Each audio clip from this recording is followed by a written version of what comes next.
Hi, I'm Debra Meiburg, and I'm here with Luca Belingardi with Poggio Salvi, which of course is, well, whenever you heard the word Poggio, you know exactly where you are. But tell me a little bit about the winery.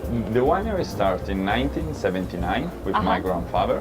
And your grandfather's name? Pierluigi Tagliabue. Ooh, okay. And my family is originally from north of Italy, from Monza, close to Milano. He bought the winery like a countryside house initially, and was very small production of wine, just a couple of hectares.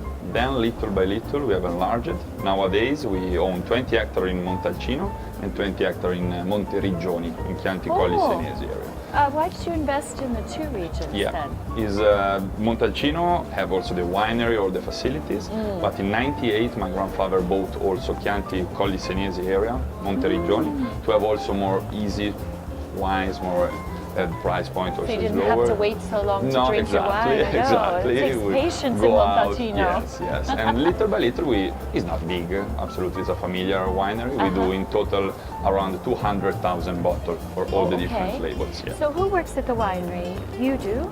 Me.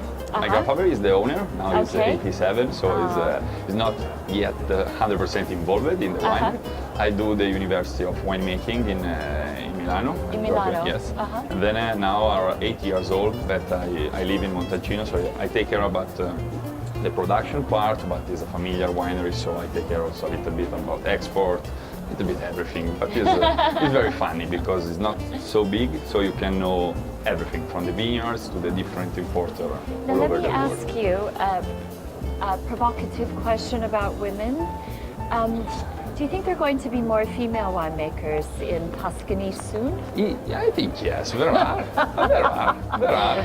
It's Not growing a enough lot. yet. Not enough yet, probably it's growing. The style also of the tasting is very important because a lot of women have great tasting in nose and the mouth. So I think You think we'll get there? Yeah, okay. more and more, yeah. So if you have some kids, I hope have. I see your daughter making the wine one day. now I have one kid, but he's a baby, he's a male. Oh, so okay. We'll see. We have time. We have time to see, Okay. absolutely.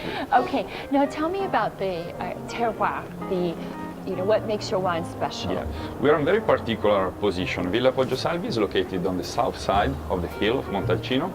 That means a good quantity of sun, but we are very high. We are the highest winery on the south side, so the vineyards your are elevation is 350 to 500 meters, so it's quite high. The acidity is always medium high because it's never too warm, too hot.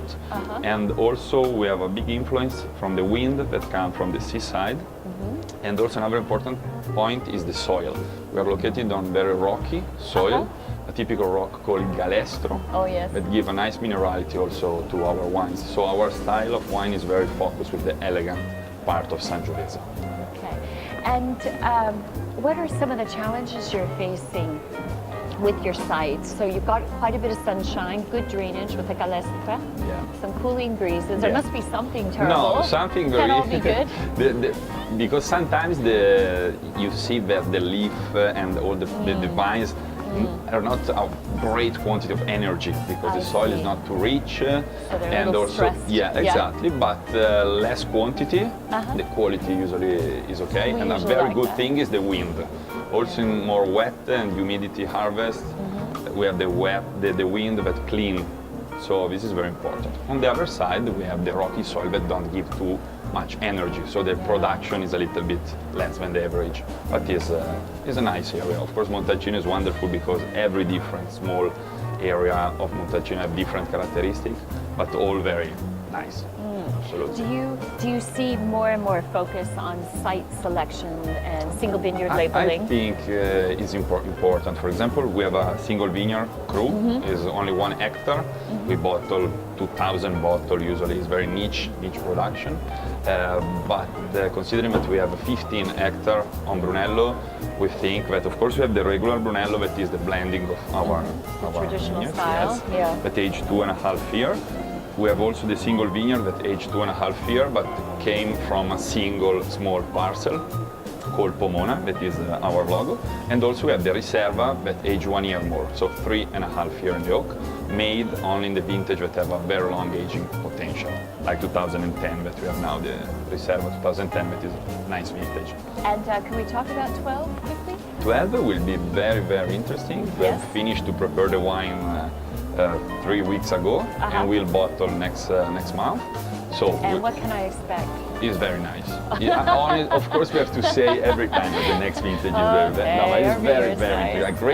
Great is comparing to 2010 is more powerful, but have a great elegance, in my opinion. Good. The only problem of 2012 is the quantity that was 20% less. The yields were a little low. Yeah. Okay, so you have been Poggio Salvi has been in the market for about 10 years. Yeah. So why did you come to Vinexpo? Vinexpo is an important point to see, of course, the Hong Kong market and our importer here in Hong Kong, but also to see the other importer around Asia. We see other 4 or 5 importers that is coming from Thailand, from Singapore, from Korea, and also the China a little bit is coming a new market. It's not always easy 100% to understand how to develop the business there, but is important. I will travel in Beijing after here, so it's interesting because also the Chinese people like the Brunello di Montalcino, so they start to know little by little more about Brunello di Montalcino,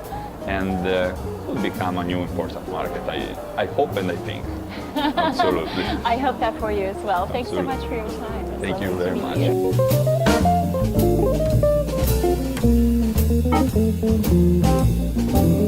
You.